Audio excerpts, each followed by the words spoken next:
Hey, that's not shot. You ain't doing me no good. I got a little cookies over here. I need some killers or I need some snipers, man. So hey, anyway, man, we live once again. It's Sunday night, 7:30 p.m. ish on a Sunday. So, I mean, once again, it's time for another edition live in the Man Cave. This is Polk. We are your number one source for high school basketball in the state of Florida. Appreciate y'all tuning in and rocking with us. Got the All-State PG and the All-State coach tapping in tonight. What's going on with you fellas? Happy Sunday, coach. PG. Yes, sir. Happy Sunday, man. Happy Sunday, happy Sunday, happy Sunday, man. We had a lot that transpired over the last week, and we are here to talk about it, man. But before we start talking about, the regional semis and the finals, man, I saw something this week, probably last week. Wanted to get y'all take on it. The Darren Peterson situation at Kansas, where he essentially subbing, and I don't know all the gist of it because I just couldn't really follow it because I'm like, it's such a bad look for basketball in my opinion. It's just me talking. Him subbing himself out of the game, like, he got this NIL money from the people, so he got the $3 million, and he's subbing himself out. I guess, and somewhere in his clause, he can do that. So, how bad is it? And I even saw like I saw a graphic where a Kentucky kid, I don't know if you heard or not, but he played like a couple games, and they he done made like $20,000 a minute essentially this year. So this NIL stuff, man, is Darren Peterson aberration, or is he about to become the rule? Like, is this what these jitterbugs about to be on, man? I looked at it, I'm just like, there's so much wrong with that, in my opinion, and I'm just speaking for me, but wanted to get y'all take on it. I don't know if y'all aware of it or not, but apparently the jitterbug playing when he want to play, subbing himself out when he want to sub himself out. And he almost just got Kansas in a chokehold almost as far as whether he's going to play or not going to play. That's their fault. That's Kansas' fault. They allowed that litigation, that language to go into that contract of that NIL. Why would you print that? You know what I'm saying? So you allowed it. I guess you didn't think it'd happen, but you allowed it. Hold on. I'm so lost. His NIL deal allows him to sit out? He got it. Somehow or another, he got it written in, bro. And I saw it where it's like he long as he plays. So it's not, I guess he was in the game and he subbed himself out during the game. And he allowed to do it because he played in I guess the way it's written, and I ain't seen like the language of it, but the way it's written, as long as he plays, he good. So he played but didn't finish the game, subbed himself out, and didn't even finish the game, bro. It's like his games where he's sitting, because at one point they was trying to say he was hurt. So now they saying, now it's coming out that he ain't really hurt. He just ain't playing. And I guess the hurt is to save him for if he healthy, he should be playing. But and CJ, shout out to CJ, man, doing his thing. Talking about load management. We load management at 19. What are you, 19 years old? Mm-hmm. And Frank, what's up, Frank, man? I don't know what you do. I mean, do you not? So Frank asking you, do you not play him? I mean, he already got the money essentially. I mean, you kick him off the team. It's almost like that's what he wants.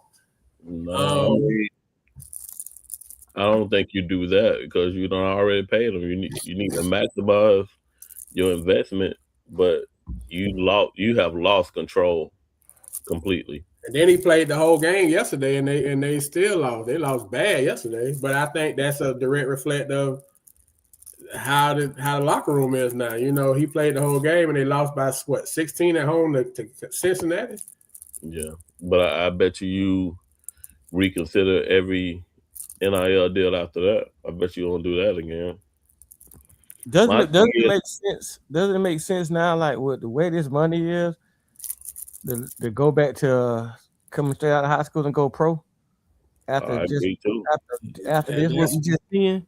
that's Like what Mello said. I think Mello or somebody said on one of their podcasts, like you just need to be done with this stuff at this point because why even play around with them? Just let them just go on do it how it used to be.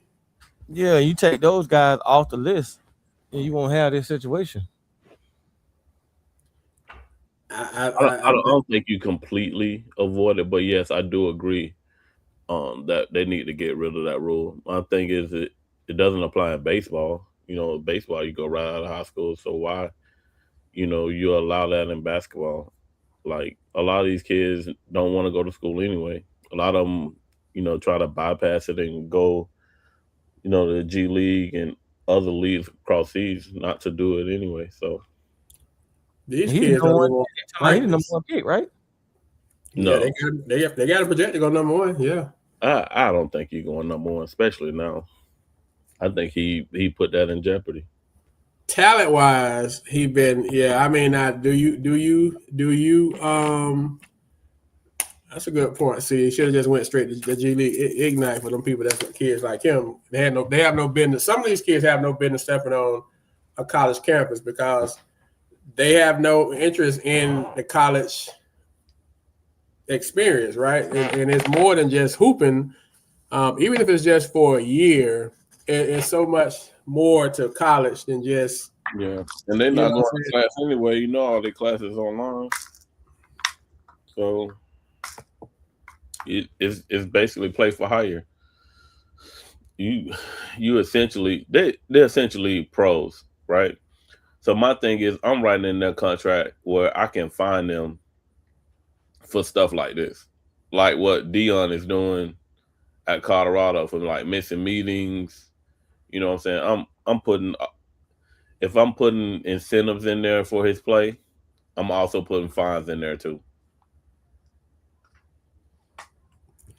you know.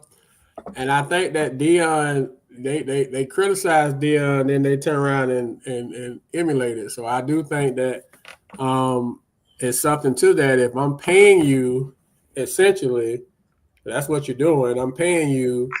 You should be expected to come to work, right? Because if I'm paying you at this point, this is your job. If we don't go to our job, we don't ain't gonna have no job, right?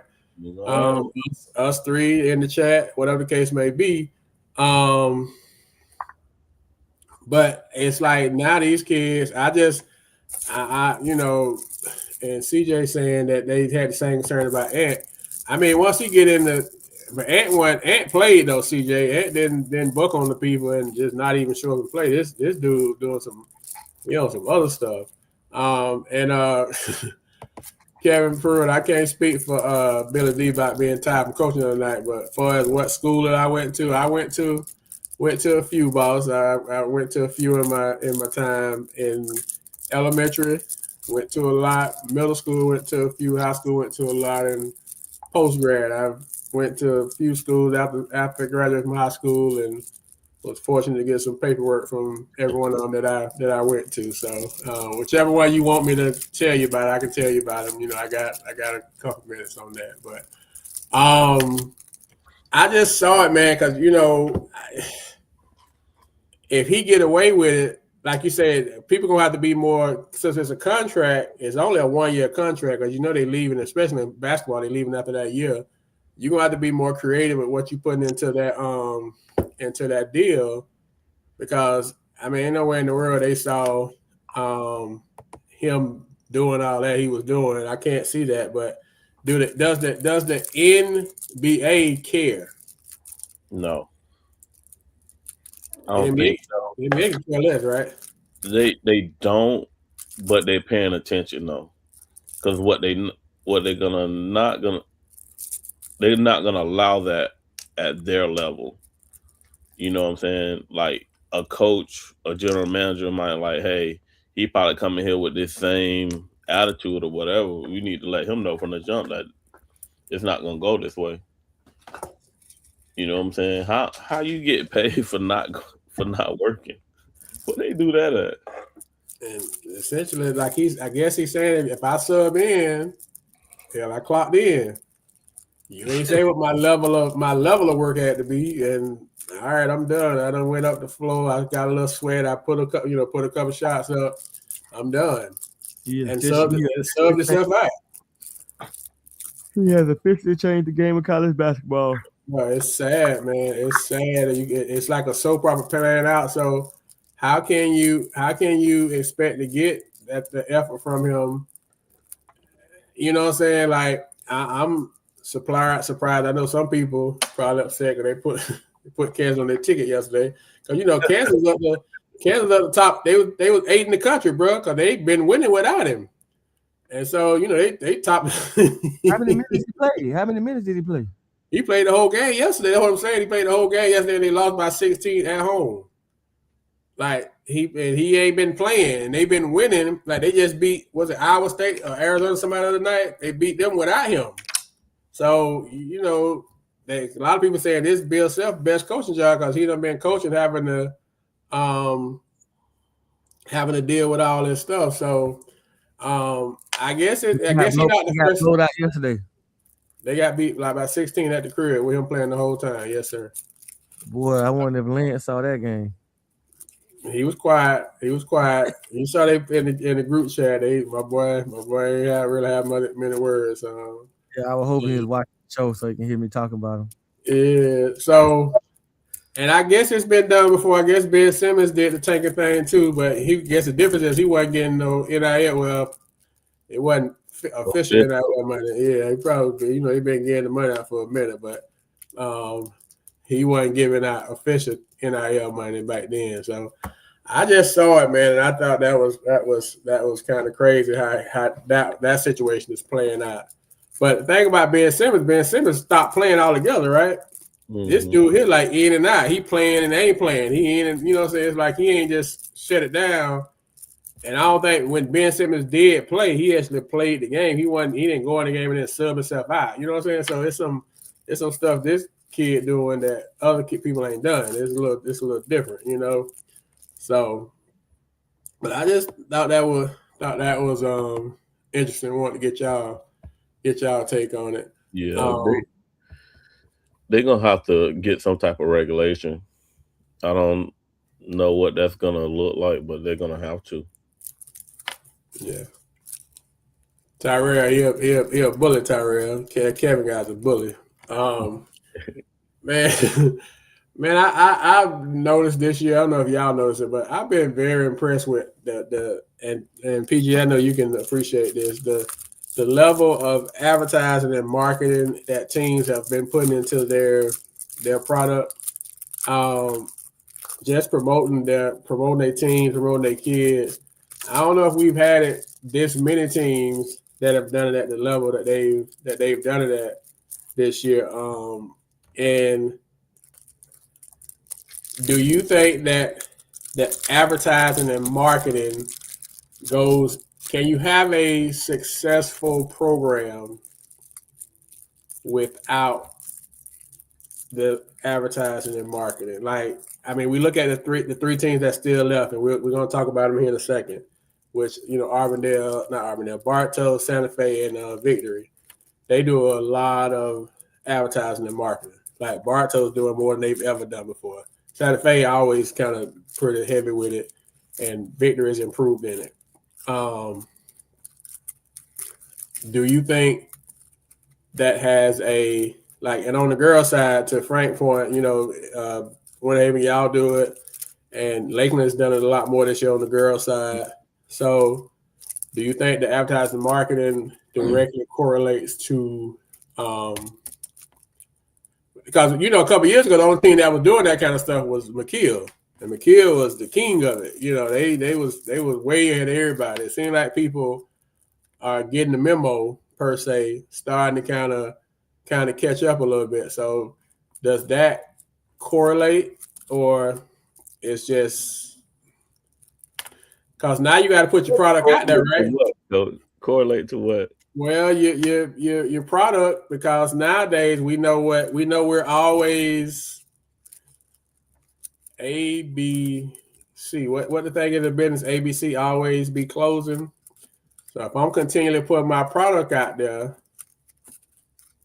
people always is seeing what I'm doing. More importantly, kids are seeing what I'm doing. Mm-hmm. So in that case, I'm just putting it out there. It may not be the case. Yeah, Frank. Cecil's pretty much got his baby scholarship. With his promotion. He definitely is the. It definitely is the. He the pioneer of it. He the first to do it, and he did it to a level that because a lot of people, including us, question if he could stay at McKill and get somewhere. What Noville #1 in the country. He got a national championship, and they #1 in the country right now. So I just spoke to him too. Yeah. So just a question. It's a lot more of it now than it used to be. It's necessary. It's the wave of of everything right now. So, and kids look at that. Kids see, what programs are putting out information about their individuals and their teams. So I think it's more of like a recruiting tool. It's more of an advertisement of what we're doing here at Bartow or Santa Fe. And if you come here and you're a part of this program, you're gonna get showcased at some point, and if you come here and you produce, then you'll get showcased even more. And kids look at that. It's a major plus. I can say that Yeah, much. definitely. Especially in this era. Yeah, like this. Then you got people monitoring that. Colleges pay people to monitor that, from like GAs and whatever. So if you constantly showing up on my timeline, then maybe people will start paying attention. But coach, I don't seen the top programs do it. I don't seen the bottom programs do it. So it's necessary that some form of promotion is needed. And Coach Blicker, I mean, you like your level of promotion is top tier, even not just yours but others. Like the way you promoted this week, the doubleheader was, and you have to do stuff like that, So it's just I just see more of it, and I'm happy for it because you should be promoting your product, right? You should have some pride in your product and what you're putting out there. But I just want to get your all's take on it, what y'all thought about that. So I just think, like you say, to your case, I think you got to do it. So it's almost like if you're not doing it, you're putting yourself at a disadvantage. I guess that's kind of what I'm saying, but not saying, because everything is visual nowadays. So, all right, man. Well, let's get into the week that was. We had 4 teams that went in the regional semifinals. They all played yesterday, and we went 3-1. And so, first of all, we'll talk about each game individually. But shout out to and congratulations to 1A victory, 2A Santa Fe, and 6A Bartow, who moves on to the regional finals this Saturday. And we want to say congrats on a great season. Unfortunately, it came to a heartbreaking end for Arbondale last night over in Lecanto. So let's start with Arbondale.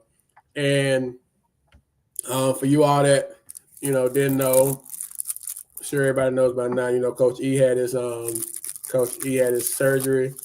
on the 16th, so he was not able to travel with the team. He did go and wish them off, which was very. If you saw the video, very emotional kids, very happy to see him, but he wasn't able to coach. And they went and they fought, valiant effort over in Lecanto, and they were not able to pull it out. They lost 53-46. So shout out to Arbondale, man. Do they and I looked at the bracket just before we got on here, Coach. LeCanto and PG. LeCanto plays Pine Ridge for the regional final. Pine Ridge came in as a 7 seed. So if Armandale could have found a way to win, they would have had a home game for the regional final, man. And I just really thought this was the one. This was it, bro. Great, yeah, Frank, champs in our eyes too, man. Great season. They gave a great account for themselves, but it's just like that LeCanto got something on them. Like they can't go over there and come out of there. So, what was your thoughts on the Armandale LeCanto matchup, if y'all have either? I think you already said it. They just have proved they cannot go out there and come out with the win. For some reason it's a tough place for them to play. Then you got so many factors against you. You got your leader of the last 24 years, not being on the sideline. You know what I'm saying? That's significant, coach. You know what I'm saying? He wasn't in practice that week to help them prepare. So it was a lot of unknowns, and then you lost one of your best players to an injury before the season.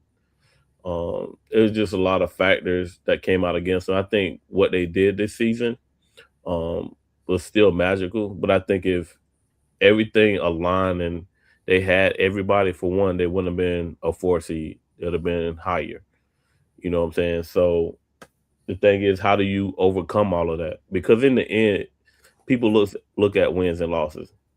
You know what I'm saying? It's not going to say in those columns like, oh, Coach E wasn't there. Or, oh, Aiden Curry was hurt. You know what I'm saying? People don't around the state, they're not going to talk about that because you still got to line it up and play. They had enough to go in there and beat them people. But unfortunately, again, what's his 3rd year in a row, Coach? Yeah, Coach. It's like a house of horrors, Coach. Mm-hmm.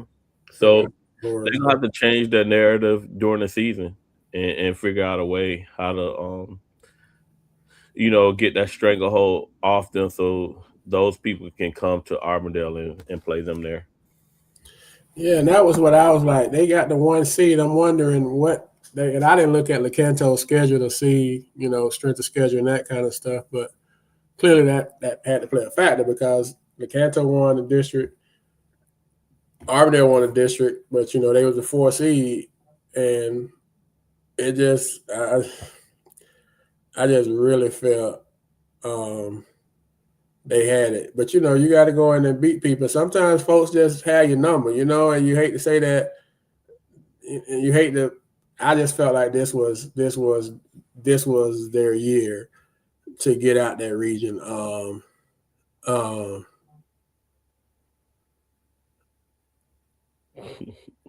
they lost the district, Miss. They lost the district, Miss Linton, but I guess they did enough to still keep the 1 seed. Which they got the 1 seed. I guess that's what I'm saying. So I mean, they lost the district. My bad. Thank you for correcting me on that. But somehow or another, we gotta. I don't know, man. I don't know. Yeah, Mike. We here for it all, man. My man Frank done came on over to the other side, but I don't know, Mike, Coach Blinker. You say that Pine Ridge got a phenom. I guess that's why they coming out of there. So they might have got too low of a seed, but Armandale would have had a home game for the regional finals, man. That would have been bananas, but it was not meant to be. The score was 53-46. I think it was tied at halftime. So it was like 31, 32 or 32, 31 or something like that at halftime. And so based off of that, if it was like 31, 32 at halftime and it just seemed like the offense kind of, and it was close going into the fourth quarter, and LeCanto kind of like pulled away, but then I think LeCanto, one of their kids got a tech, and Armandale was able to kind of hit his cup. So it was right there, you know what I'm saying? It wasn't like they just drug it, it wasn't like they just jumped on them and, ran away from it. Just tough. So Arvindale finished the season at 20-9. Yeah, right there at halftime, 30-33, man. So they only based off of that, it was 33-30 at halftime, and the final score was 53-46. So you can, and I obviously we didn't see the game per se, but you can infer that Bart Arvindale's offense kind of struggled the second half. If they end up with 46, I mean they only scored 16 in the second half, so that's tough. Not sure what Lecanto did. I know it's tough. I know they play well at home. Lecanto does, but having said that, and man, y'all keep praying for Coach E. Man, like I say, he's out of surgery, so he's in recovery now. By all intents and purposes, looks like he's on the way to recovery, and things are going to he's going to make a full recovery. Preferably we did prior to Arvindale for the season. They had another great season, and that was a lot, like I said, a lot to overcome with the coach and Curry being out. So, all right, man. So we move on to 1A. 1A, we had Victory. Victory played Sarasota Christian, and as coach Billy D has coined it the Victory Invitational in the semifinal round of the Victory Invitational. Victory was the winner. Score was 89-30. So last game, Victory put up 102, gave up 25. Last night they put up 89 and gave up 30. And they will host once again because they're the 1 seed. They will host the regional finals this Saturday. They play Donahue Catholic, who was a 3 seed. Do we see anything different from the Victory Invitational, Coach? That's a negative, Coach. We don't see nothing different. PG, anything you want to add on that, PG, about the Victory Invitational? You kind of they might as well get their hotels and start scheduling practice time up there somewhere. So I looked at the 8, the Elite 8, I guess we call it, the Elite 8 for 1A. And so in one bracket, you got region, you got Impact Christian, who is the 1 seed. They're playing the 2 seed, North Florida Educational. I don't know where that's at. In another region, you got Central Florida Christian Academy, 1 seed, playing OCP, the Orlando Christian Prep, as a 2 seed. Then you have Victory, who's the 1 seed in Region 3, playing Donahue Catholic, who is the 3 seed. And then the other one, you got Sagemont, who is the 1 seed, playing Dade Christian, who is a 2 seed. So all the 1 seeds are still alive in 1A, which are Impact Christian, Victory, Sagemont, and Central Florida Christian. So your thoughts on the Elite 8 for 1A? Impact, Sagemont, Victory. Only question is the CFCA versus OCP. That's the only one I think have a chance where the 2 seed can actually advance. But CFCA, I think they're in the same district. CFCA had it in the stranglehold all year. So, but OCP came out of nowhere, didn't it? Yeah, because they had some shifts in coaching on the girls and boys side. Okay. And they starting to get back, they're trying to get their groove back. So like I said, that's the only one I can see where it could be an upset. Okay. All right. So Victory they play Saturday, 7 p.m. at home. Mm-hmm. Right now, unless they change the time, they've been changing these game times here and there, but right now they're 7 p.m. home regional finals. All right, so moving on to 2A, Santa Fe hosted Jupiter Christian, who was the 4 seed. They played at 5:00, and Santa Fe won 66-35. Another very impressive defensive effort from Santa Fe. I had the chance to watch. I watched that one, and once again, I think the thing that's impressing me the most about Santa Fe is how they are, how well they're guarding people. and they did a very good job offensively against Jupiter Christian's um, zone. Jupiter Christian played a couple of different zones, and they did a great job of attacking the zone, not selling for just jump shots and getting into gaps and finishing. And then when they turned around and pressured Jupiter Christian, it was tough for them. So Santa Fe moved on to the regional finals again this year. Return to the regional finals where they will host because they're the 1 seed, and they will host Benjamin. Benjamin won a close one over who did Benjamin beat? The 2 seed. Lord, I'm drawing a blank right now. Anyway, Benjamin beat the 2 seed, so they're the 3 seed. So, thoughts on Santa Fe's game yesterday, and then next week. Santa Fe has been improving defensively from the beginning of the season to now. And I saw that also with victory, and I think that's going to be the key for them. Toby's consistent, but the other kids are stepping up too and contributing in a big way. Holy Trinity, there it is. Okay. Yeah, I heard Newkirk had a really big game. Yeah, he Not was only with points, just his impact on the game itself, and they're gonna need that, this week also. I expect Shannon to step up and have a big game this week, along with Newkirk. And I just see the pieces around Toby, and he's making them better.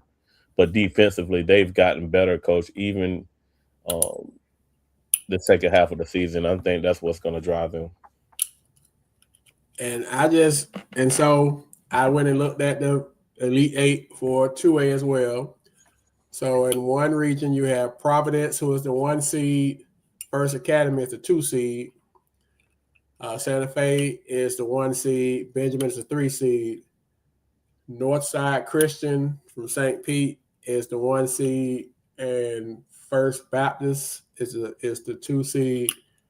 And down south, Riviera Prep is the 1 seed, and Miami Country Day is the 2 seed.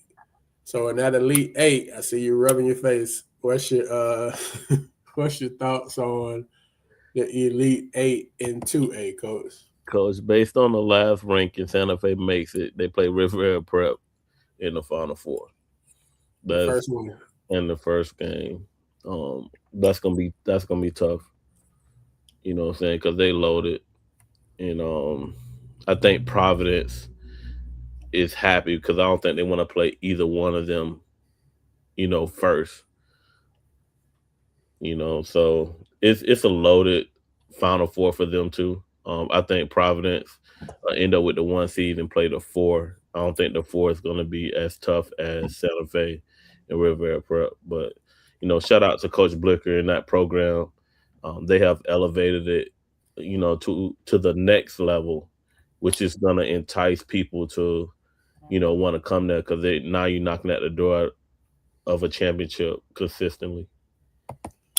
Coach, and all you gotta do is be good enough one game. Mm-hmm. It's a neutral site. Ain't no home court. You just gotta. And this is the thing, Coach.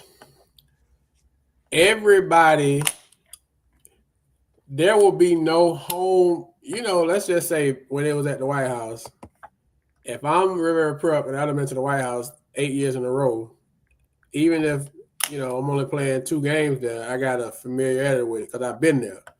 This is gonna be brand new for everybody because it's the first time. So that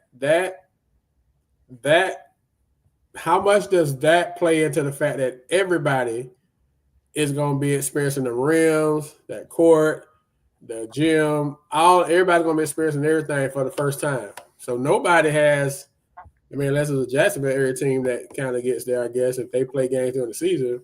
But nobody's gonna have a advantage because it's the first time for everybody. I agree with you. So, the first ones that settle in the fastest is gonna be gonna gain the advantage. It is open gym, so it's going to be similar to the Lakeland Center, where you don't have a background behind the rims. For what I'm seeing, so shooting is gonna become essential. You know what I'm saying? So can you shoot in an open arena? And then the atmosphere look like it's gonna be a little bit closer than the Lakeland Center. So I don't know. A little more intimate, huh? But I mean, But you know got what, though, Semifinals Coach? coming from Lakeland. You got River Prep coming from way down in South Florida. So Yeah, that's gonna make a difference. that's gonna make a difference, I think, Coach. I think it How, is. when do you leave? Um, what do you do in between time? Setting up gym time for the kids to shoot and get shots up and work out. Um, Coach, but you know what? I have found out that the atmosphere at the Final Four is intimidating to a lot of people. It's either like you've been playing well all year and you get in that atmosphere and don't play well at all. You know what I'm saying? And you can't control that and you can't game plan for that. So it's important that you get in there, you settle down as fast as you can. I know for us, I know playing defense and trying to score as many easy baskets in transition will help us settle down, and it did. So when we got that, it helped our shooting out because now I'm seeing the ball go through the hoop, our confidence build, and then we were able to shoot the ball. So what do you? I guess you got to get past Saturday first, right? Hmm. And then if they get so this year, is it they play this week, they play again next week. Yeah, the lower seeds play next week. So it's still 2 weeks. Well, No, 1A and 2A will play next week, they play next week. and then 6A will play the following week. Are you a fan of that? No, I'm not a fan of that, Because coach. you 7A, so you got a Yeah, we gotta wait 2 weeks. personal investment. I mean, the practice time is great, but that's a long layoff. You know what I'm saying? Why not like flip it from year to year? Like maybe one year let the bigger seeds play the first week and whatever. I don't understand that. It and then when you get to 7, 8, coach, we don't get a day off. We'll play back to back days where everybody else get, basically a prep day. So y'all getting screwed essentially. No, Now, it's not. you have to play. You have to play with the shot clock at state. No, that's next year. So now both teams got to agree to it for state. Both gotta agree. Okay. All right. So that's the Elite Eight, y'all, for 2A. Now, 6A was our other region semifinal. It was the Bartow Yellow Jackets. And Bartow went to Orlando, went over to Pine Hills area. And as they say, they went in they trap and they took over their trap. So shout out to the Bartow Yellow Jackets, man. And they was deep, man. They was deep and they blew. You had to wonder, was it a Edgewater home game or a Bartow home game, man? And them kids went in, man, and McGriff had a great game plan, as we knew he would. And they took it to them people, man. They took it to them, and Bartow won 69-56. And they was flying around. They was guarding people, man. They was, and I watched the game, so they had intensity. The kids was excited. Coach was excited. It was definitely great to see. So shout out first of all to the Bartow Nation, man, for supporting the kids, for pulling up, man. I know them kids had to feel the energy and the love, man, to have that many people that got on the road and came over there and supported them, man. And they performed. They performed, man. They performed. I don't know if Edge would expect to see that many people. I don't know if Edge would expect to see that energy. But they brought it. They brought it. They gave it to him, man, and it probably wasn't even close as the final score indicated. So, what was your thought on how that worked out last night for Bartow? Coach, I said last week they needed 60 plus to win. Yeah, Coach K. If they scored 60 plus, they had a chance to win. And just looking at that, if they went in there and could score, and we know that they're going to play defense, you just want to give yourselves the best chance to win. The worst thing Gainesville did was give McGriff a week to prepare. You know what I'm saying? So now, not only does he get a great game plan, he's able to rest, those bodies. And a lot of us think that they, was a little bit tired at the end of the season. And now you can like pace it out, get great practices in, get a lot of shots up, and got a great game plan. And I talked to McGriff a couple of times, and he even one day was a day off. You know what I'm saying? Like, he is really, loving this new system. Him and Johnny are the two that love this week off. I hate it, but it's to their advantage. And now he got another week to prepare, for Evans. So, shout out to Coach McGrill, shout out to Bartow and Bartow Nation going over to support those kids, and shout out to those kids, pulling it together. Because Coach, they're a great team. You know what I'm saying? As long as they stay together and not let their individual selfishness come out, they play well together. Coach, they can go over there and they can do it again against Evans. Okay. Well, first of all, Ms. Martell, congrats on the win. Second of all, if you go back and look at last week's show, at least the PGA and the coach, they men, so they can speak for themselves. I predicted we would go 4-0, so I predicted all four of us would win. So I've never doubted Bartow or Arbondale or Victory or Santa Fe. People tell me I'm delusional because all I do is pick Polk County. So I respect what you're saying, but ma'am, I truly beg to differ about doubting Bartow.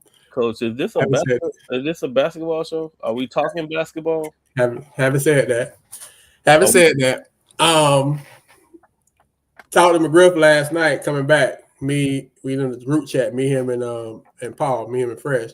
And Paul went over to the game. And he was talking about the kids and how well they played.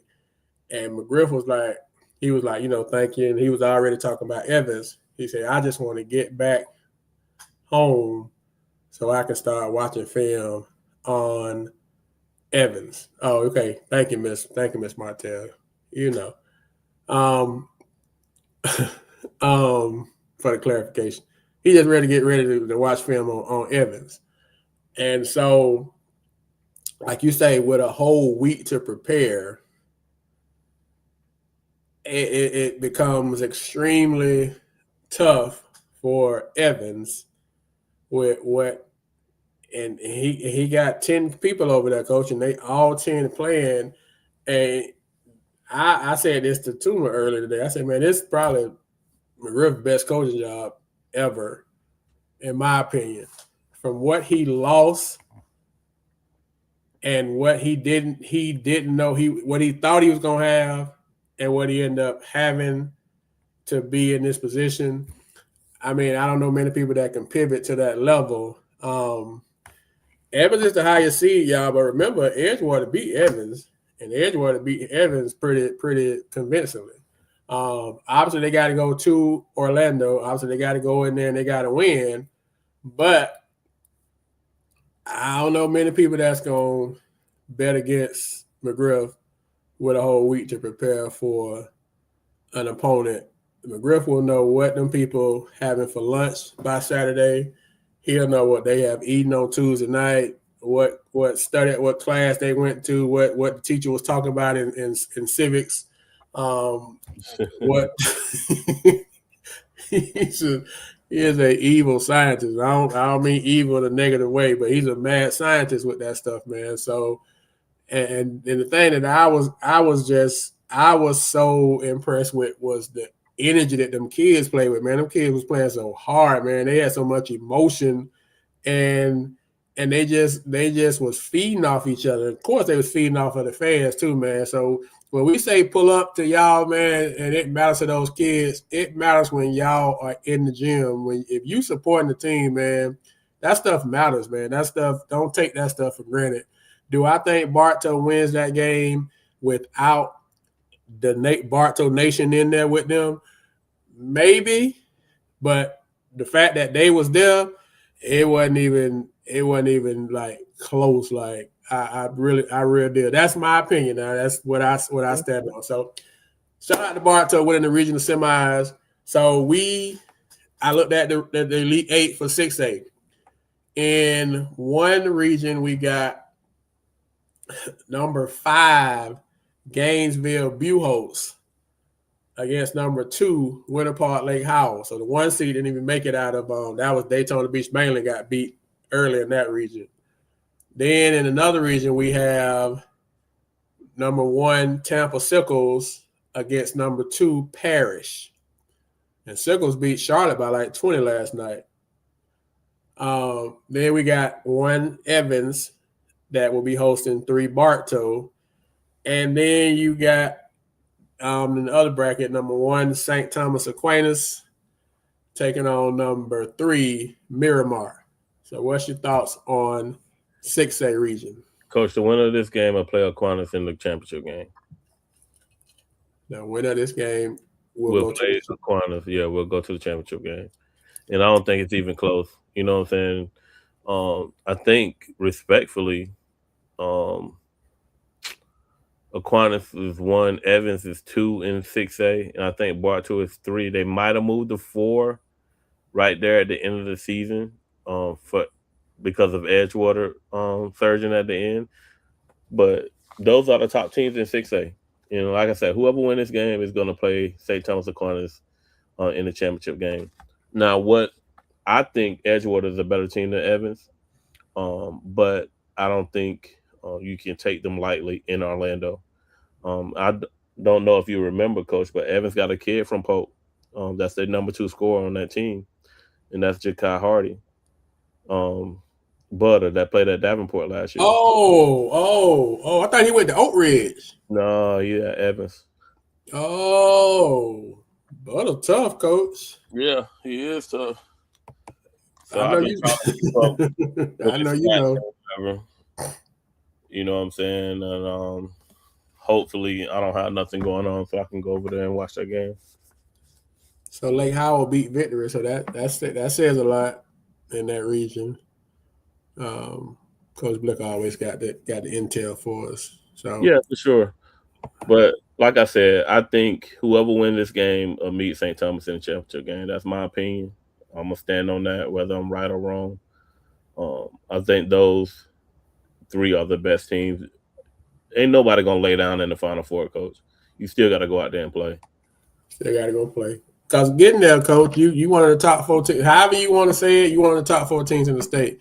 Now, we had this discussion in the group chat about how some of these regions line up. And, and this is a conversation every year, Coach. And I don't know what we can do about it.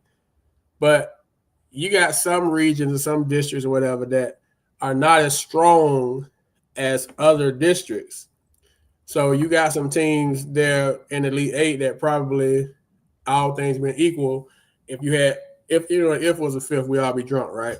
But if you had this team in this region, these people over here in this region ain't as good, but I'm stuck in this region with this gauntlet, and I'm stuck. Kind of like we talk about area with Discovery in the gauntlet. Whether you want to admit it or not, they in there with them people, right?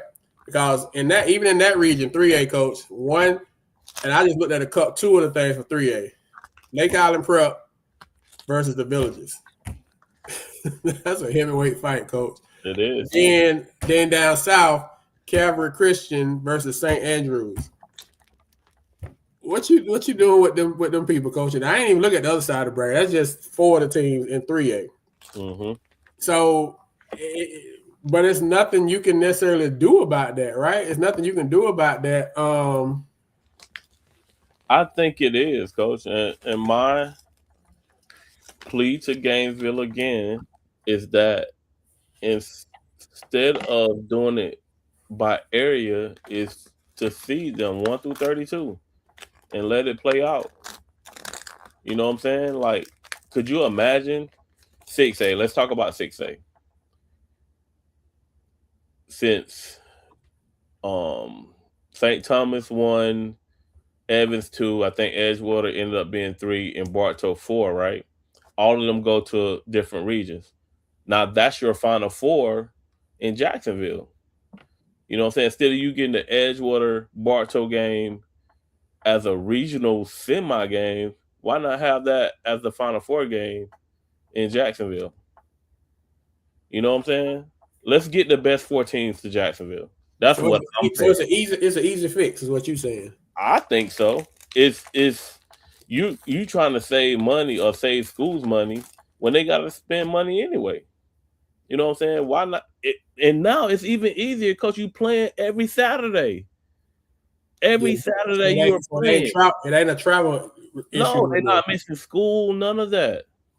So why not see them 1 through 32 and let the chips fall where they fall? I don't think that's hard, especially now with the new format. And the reason, since it sounds so easy, the reason the state won't do it, in your opinion, in your experience and your expertise, is what? Coach Cable, shout out to Coach Cable. Coach Cable says travel and money, but Coach, we saying Saturday it wouldn't be an issue about that because, well, I guess it may be if I'm in River Area and I got to go play in Pensacola, I guess that would be travel and money. I guess that. But is that the thing? Because they would cost too much? Because that's always our answer in Florida when it comes to basketball. And our constraints or restraints is money. We don't have no money. You're gonna have to pay. You're gonna have to pay anyway.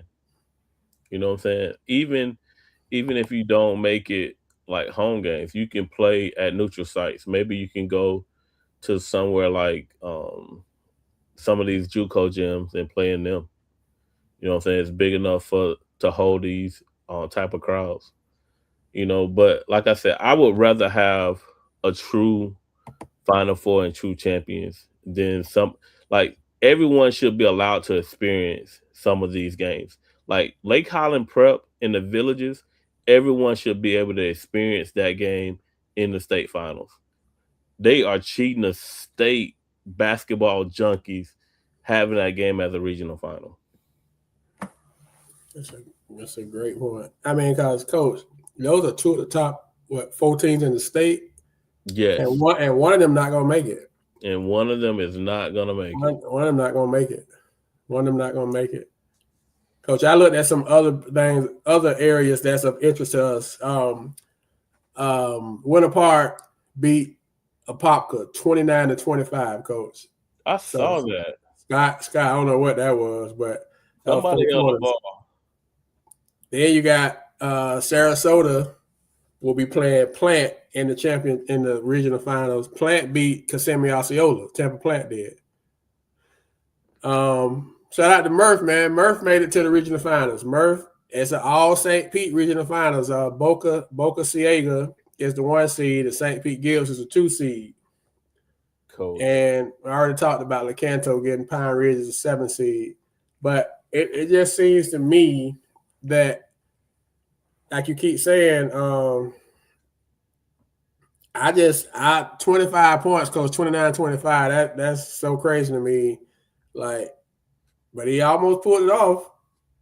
I remember, was it Lake Region that time they had to go play Lake Howell when they had Chandler Parsons and Cone and all them guys, and he took they out the ball and almost knocked them off. Yep.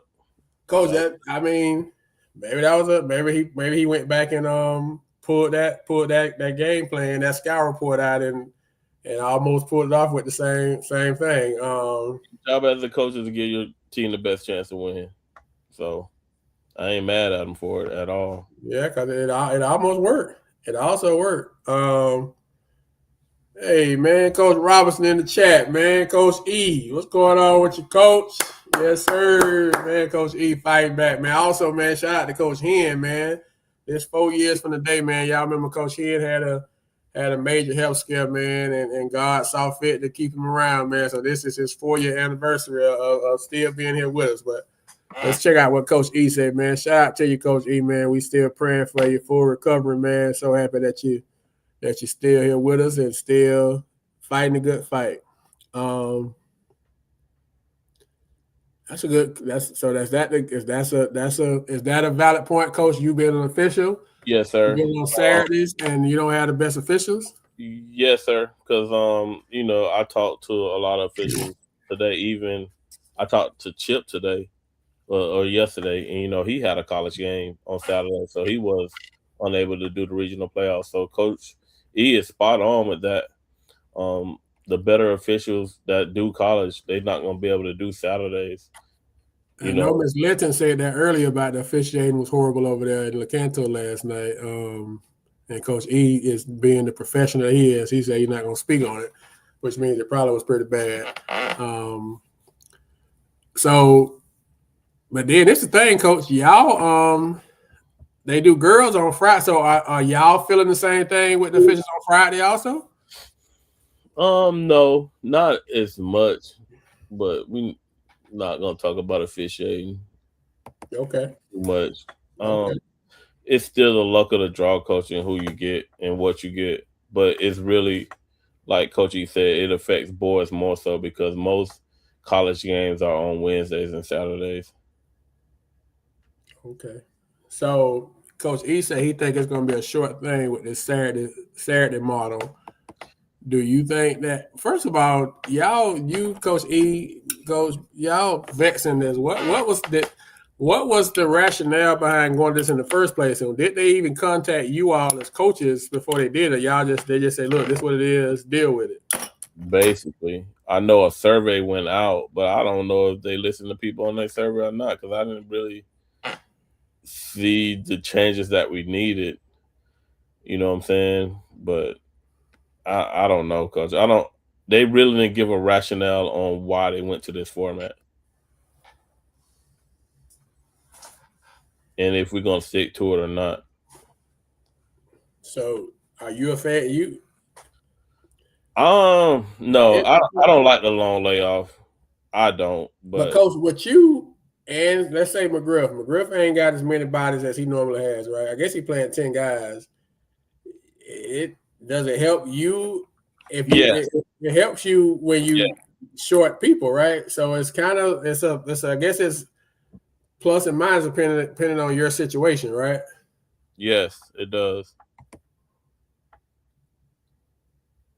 And I guess that's the thing. That's the thing, Coach Blicker. That I thought was they trying to stop from middle of the week people having to travel and school. Being affected with school and class, so they do the stuff on the weekend. Yeah, Which I think it's some positives to it. But if you're not gonna have the best officials when you need the best officials, then we got to figure something out. If it's gonna be Friday, Saturday, and you ain't missing no school, I'm all for the kids not missing school, obviously. mm-hmm. But if you're not gonna give these teams and these games, like, can you imagine Lake Island Prep and Windermere? I mean, not Windermere, the Villages with some not top flight officials. Can you imagine any of our teams that's playing this Saturday not having they getting people from other regions and you sending us your C level people as opposed to your A level people, and this is for me to go to the state. So And it's it's both all ways, according to right? availability. I want the best you got, right? It's all according to availability. So, in some cases, like Coach E just said, they had two officials. Like sometimes their college games is early in the day, and then they still trying to, make high school games. So maybe they need to look at the times, of these games. Maybe pushing it back to 8 o'clock so people have time to get there. Um, but I regardless, I think officiating is subjective also. Like some of these college officials think they are the best officials just because you do college. I don't think that's always the case. You know what I'm saying? So my thing is as a coach, you prepare either way. We kind of prepare where we're gonna eliminate officiating anyway. But this particular year here, as far as LBD goes, this is the best format for us. You seen our team, coach. You see how injuries decimated us. We get a chance to heal our bodies and really pay attention to detail. So this year for sure, it's been great for us.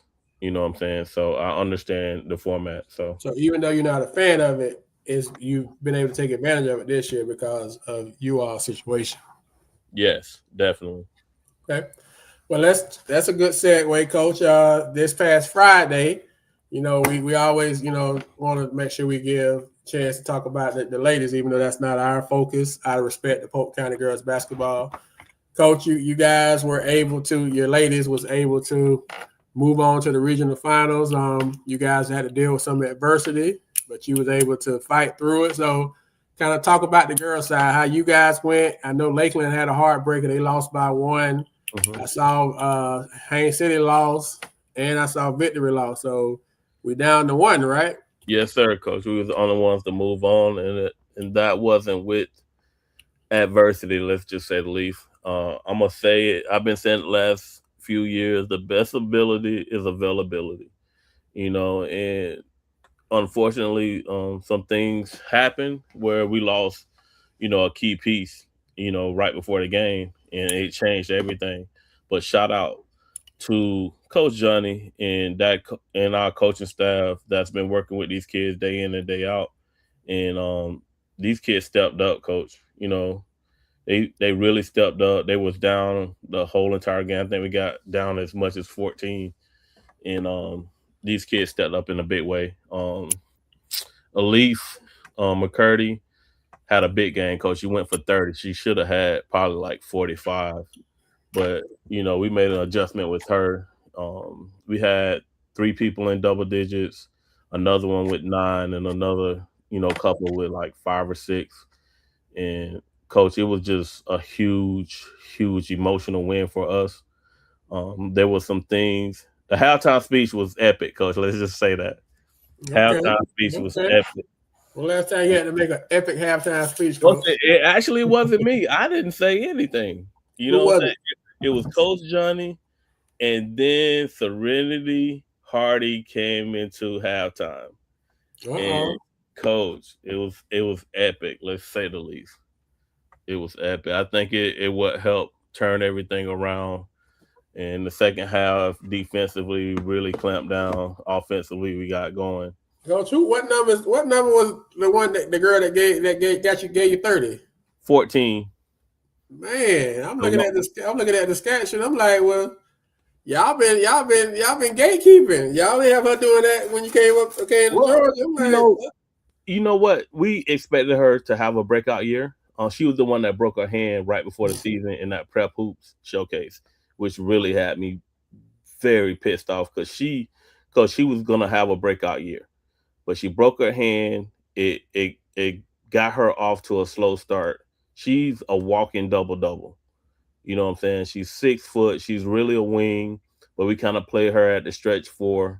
She's a playmaker, and that's what she did on Friday. She was able to get her teammates involved, and as well as get hers off. And we needed her to step up and have a big game, and she did. You Coach, know she what I'm gave saying? y'all. Coach, let me. I know you doing your coach thing. Coach, she gave y'all 30, bro, and she didn't even know she was gonna have that role until what?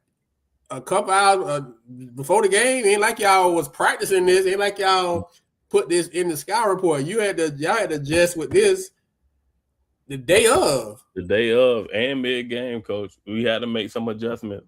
I told a couple people, me and Coach Johnny having a jury deliberation on what should we do next. You know what I'm saying? But we put our heads together. We kind of figured it out. We made the adjustment in moving her to the center of the zone to make her a playmaker. And coach, like I said, not only did she get her, she got her teammates involved. Her and Yeah, Victoria, from a high low perspective, was a problem. You that's know, that's your big. that's the bid. That's 6'5". Yeah, man, And she was y'all. a I'm problem. looking at this. I'm coach. I'm sitting there smiling at the stat sheet because y'all needed other people to step up, coach, and they all did. Like that was so. And I know y'all felt it. And I'm feeling it Coach, where I'm at. Coach, we lost our point guard. You know what I'm saying? Losing your point guard changes everything. The rhythm, the flow of things. And we had to kind of make shift. It just threw us off. And we didn't really settle down until the second half. We actually had to shorten our bench, and we don't have that many people. Yeah. We So that's really that says a played. lot. We really played five in the second half.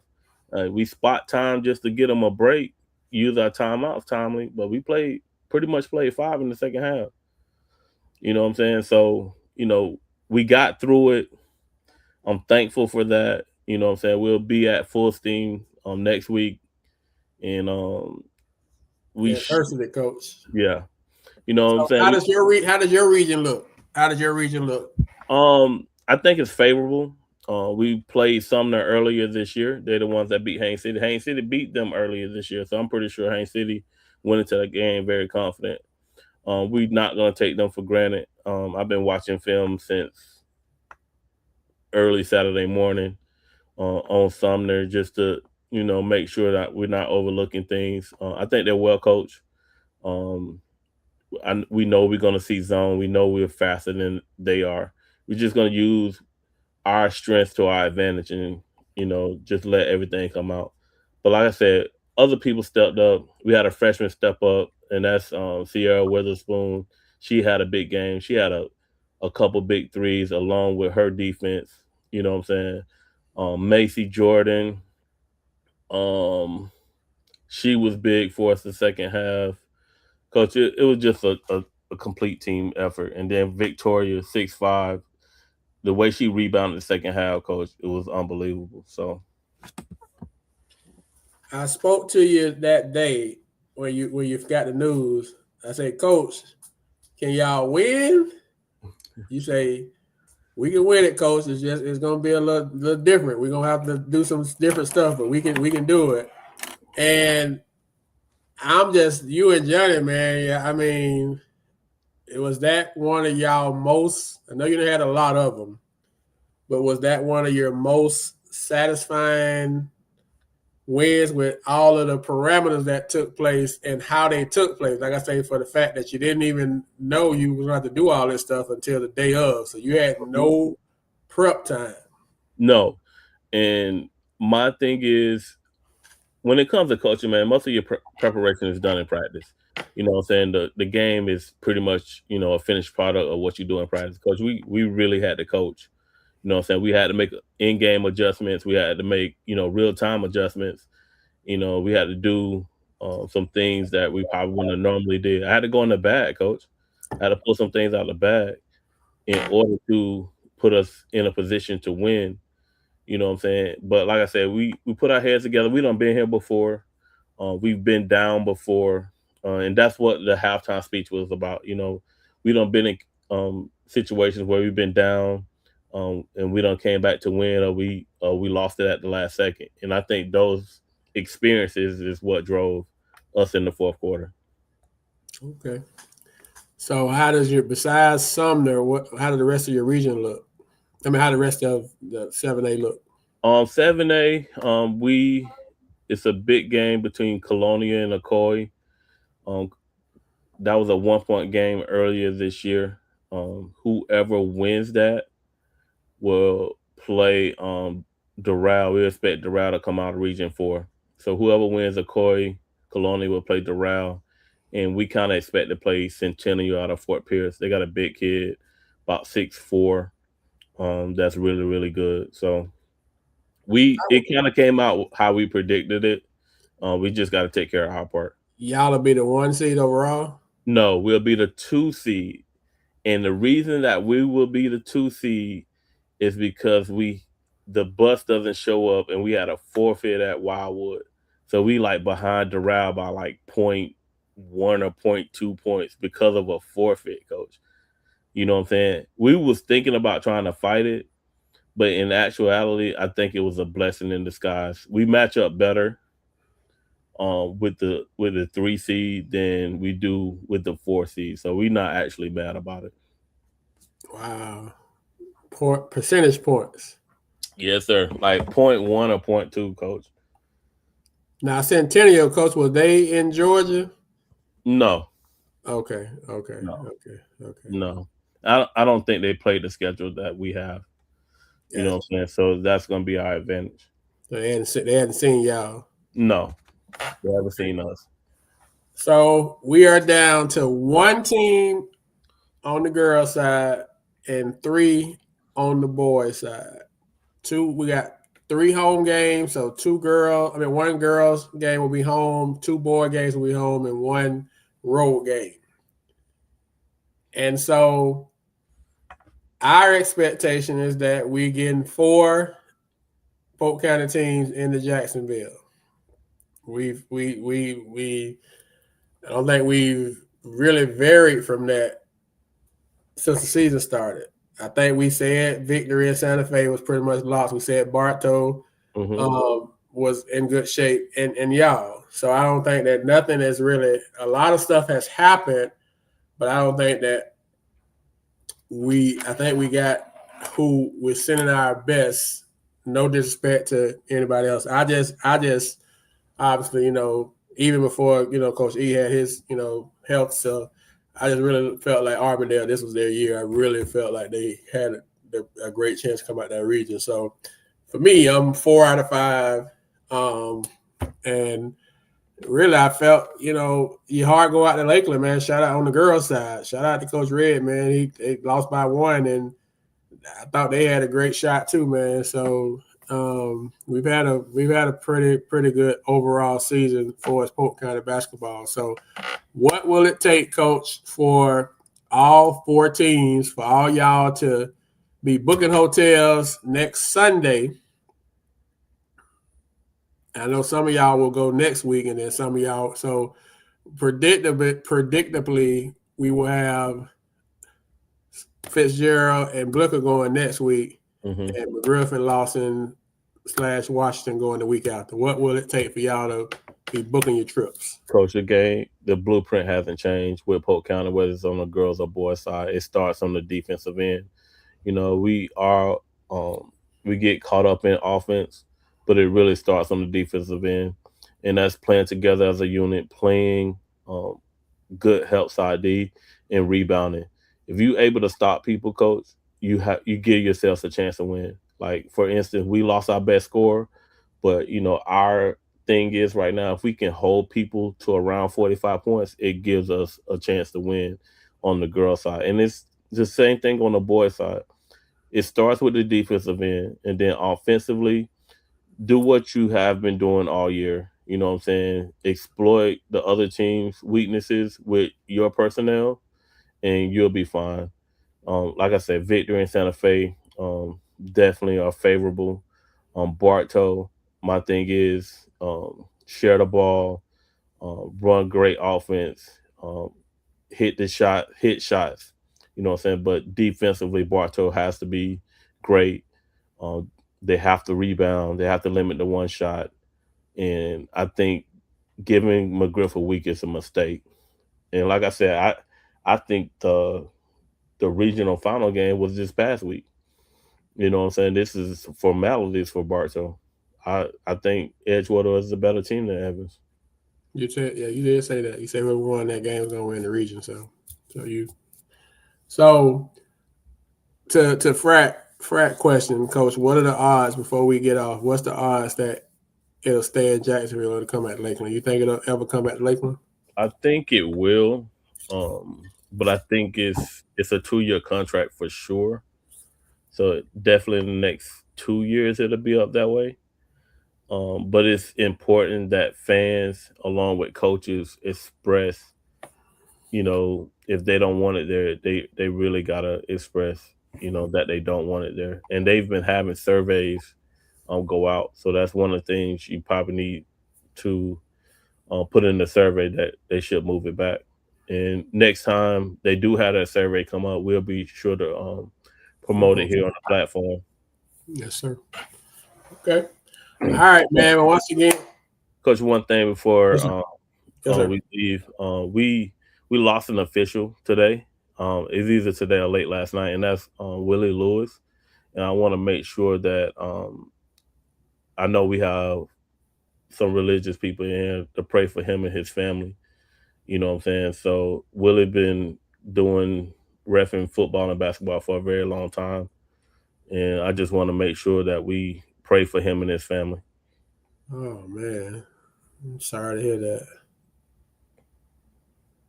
Oh yeah, prayers up, man. Prayers up to him and his family, man. I remember Mr. Lewis, man. He was good people, good people. Mm-hmm. All right, man. So once again, man, congrats to the Arbondale Bloodhounds on a great season, man. It ended way too soon, way too soon. Shout out to Coach E, man, and successful surgery and fighting back, man. And good luck to the three that we have remaining on the boys' side, which is Victory at 1A. They will be home Saturday versus Donahue Catholic. We have Santa Fe, who will be home Saturday against Benjamin. And we have Bartow, who will be on the road against Orlando Evans. They all play on Saturday. Right now, the start times are 7 p.m., y'all. If it changes, we'll be sure to let y'all know as soon as we get word of it. And then on the girls' side, we got Winter Haven, who will be home on Friday against Sumner at 7 p.m. I won't be surprised Blake will set up another doubleheader so people in Lakeland can get to both games. That was so great, man. That was clutch and classic, man. That people were able to get and support the kid. So you all just don't realize what you being in the gym cheering for these kids, especially. I promise that Bartow What do you fan mean base. by doubleheader? What you mean doubleheader? It just allowed he changed the game time to 5 o'clock, Okay. so it allowed people to get to both games if they chose to. Yeah, so you have to be trying to decide. So if I could go watch Santa Fe at 5 and then go watch Victor at 7, so it was real nice little setup that they put together. And he was promoted as a doubleheader. You know what I'm saying? He was doing all the graphics and all that stuff. So shout out to Coach Blicker, man, for doing that for the kids and just for the county. So y'all just don't realize what your presence means, man. I know them people being in Bartow, being in Orlando was good for about 8 points, so you can't tell me no different. And I know our Edgewater was probably surprised. They kept walking up in the end. They had their blue on. They was loud, and then at the end, I don't know if you heard, Coach. They were telling people to get the hat, coat, and leave out their own gym. At your own gym. At their own gym, Coach. They told the people to get the hat and they coat and leave. You remember that? Y'all remember that old Bartow gym, man? You get caught slipping up in there, man, and that thing get serious in there. So they took that stuff on the road Saturday. So y'all pull up again to Orlando, man, and or to Santa Fe or the Victory. But be somewhere, man. Support the kids, man. That stuff really, really matters. Them kids feed off that stuff. They need it. They need it, and they deserve it. They deserve it, man. They deserve your support, and they sure appreciate it. So we looking forward to next Sunday. We got 4 teams that will be moving to Jacksonville, and thank y'all for all y'all do for the kids and for the programs of Polk County, man. We so appreciate it. I know they appreciate it, man. And that's all we got for this week. Till next time, Polk Hoops, we out, man. We appreciate y'all rocking with us, man. Y'all be safe this week, man. And Coach, what it is, Coach, for all the student athletes that still putting on jerseys and shorts? The best ability is availability. You know what I'm saying? Do what you need to do in the classroom and outside the classroom. Don't do anything to hurt your team. We're rooting for everybody, man. Good luck to y'all this week. Be there for your team, man. Be there for your team. Be there for your team. All right, man. Next week, we'll see y'all. Y'all be safe this week. Appreciate you.